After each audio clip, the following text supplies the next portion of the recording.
Saluton from BA. This is a Rorschach Multilateral update from the 10th of September 2024. A summary of what's going down in the world's major multilateral institutions. Romania and Latvia, NATO members allied with Ukraine in its fight against Russia, said that Russian drones crossed into their airspace. Romania reported that a drone from Russia entered its territory early Sunday the 8th during nighttime strikes over the Danube River in Ukraine. A day earlier, Latvia stated that a drone had crashed in the eastern region of the country. This is not the first time that Russian warplanes have entered NATO's airspace since the war against Ukraine broke out almost 3 years ago. Similar instances have prompted NATO policymakers to harshly criticize Russia's war effort as a threat to wider Europe. Russia's war in Ukraine continues to have other ripple effects in European politics. Hungarian Prime Minister Viktor Orban argued that the European Union should focus on deeper cooperation in economic and defense matters, while avoiding cooperation and unity on issues like migration, where significant disagreements exist among member states. On Friday the 6th, Orban warned that trying to enforce unity on such issues could lead to fragmentation within the EU, and he said that he doubted that Russia and Ukraine had a genuine desire for peace. Still, Orban emphasized the importance of keeping communication channels open if Europe wants to help end the conflict in Ukraine. Also on Friday, the UN Security Council began deliberating a proposal to prolong the international security mission, supporting Haiti in its battle against armed gangs, and considered turning it into a formal UN peacekeeping operation. Originally authorized for a 1-year period, the multinational security support mission is set to end in early October, but has achieved limited success due to a lack of personnel on the ground and funding that has fallen far short of expectations. Multinational security support missions through the UN are generally coordinated when the Security Council determines the need for a unified effort to reduce the human toll and international risk of escalating conflict. There are about 10 active missions of this type. Also concerning the Americas, the Pan American Health Organization, which is part of the UN, launched the Time to Act on Dementia campaign on Wednesday the 4th. With 10 million new cases each year, many people remain unaware of how to lower their risks or how to properly support those diagnosed. The organization has created the campaign primarily to raise awareness and destigmatize the common health issue among older people in the Americas. The campaign specifically aims to increase awareness and bring unique messages to policymakers, healthcare practitioners, the general public, and even those living with dementia or close to those with dementia.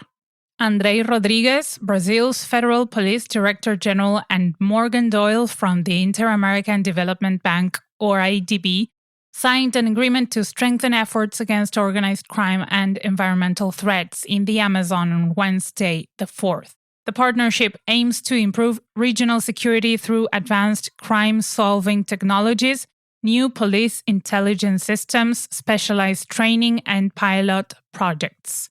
Rodrigues emphasized that the IDB's support has been crucial for key police initiatives and expressed hopes to expand these efforts across borders, focusing on coordinated strategies to safeguard the Amazon and enhance security throughout the region.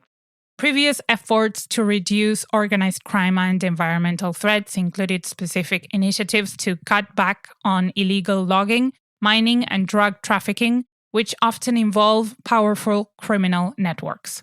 These efforts also include protecting indigenous communities, preserving biodiversity, and enforcing laws against deforestation to address both the social and ecological impacts of such activities.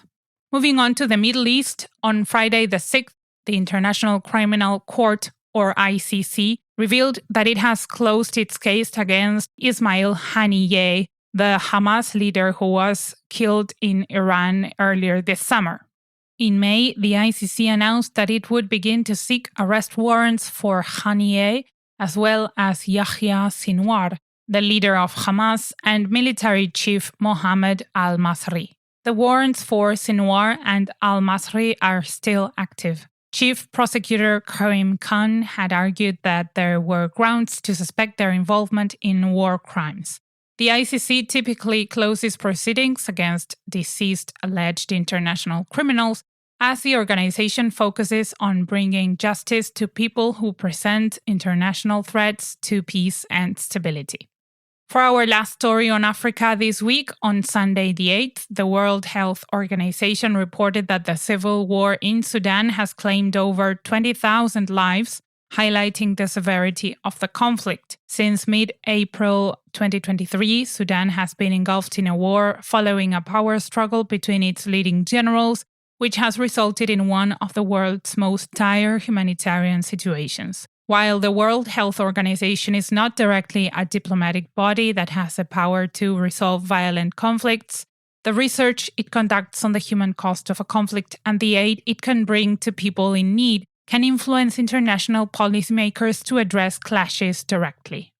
In Asia, on Friday the 7th, China engaged in a series of naval activities, including joint drills and warship visits, with multiple countries in the Association of Southeast Asian Nations, or ASEAN. The exercises are particularly notable given that ASEAN nations have sometimes sparred with China over its handling of border disputes in the South China Sea. China's aggression has worried multilateral leaders about long-term peace prospects as the country has built up its naval power in recent years. Kazakh President Tokayev met with Gilbert Hangbo, the Director General of the International Labour Organization, or ILO, on Thursday the 5th.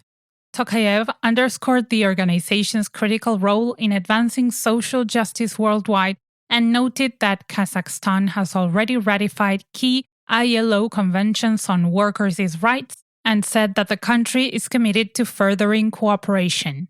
Kazakhstan has previously taken ILO conventions or recommended labor practices and turned them into laws. In a new economic outlook, the World Trade Organization, or WTO, revealed on Thursday the 5th that global trade volumes have increased by 1% compared to the previous quarter. Despite this positive trend, the WTO cautioned that shifting monetary policies in advanced economies and weakening export orders are creating ongoing uncertainty. This backdrop is affecting Indian exports, which have struggled with decreased demand from Western markets. Rising trade volumes can lead to greater economic opportunities, job creation, and improved standards of living, particularly in emerging markets. Additionally, it suggests stronger international economic cooperation and a more robust global supply chain, which can enhance resilience against future disruptions. However, increased trade volumes also bring challenges such as managing trade imbalances, protecting labor rights, and ensuring sustainable practices. While trade is an important metric for economic health globally, food prices are also a key measure of the population's welfare worldwide.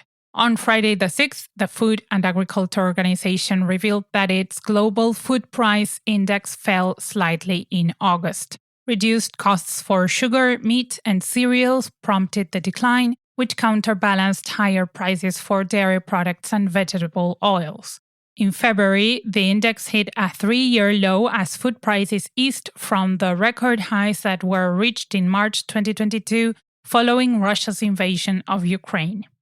For our final story this week, Saturday the 7th marked the 5th International Day of Clean Air for Blue Skies led by the UN Environmental Programme. The day is meant to raise awareness and bring about action to combat air pollution.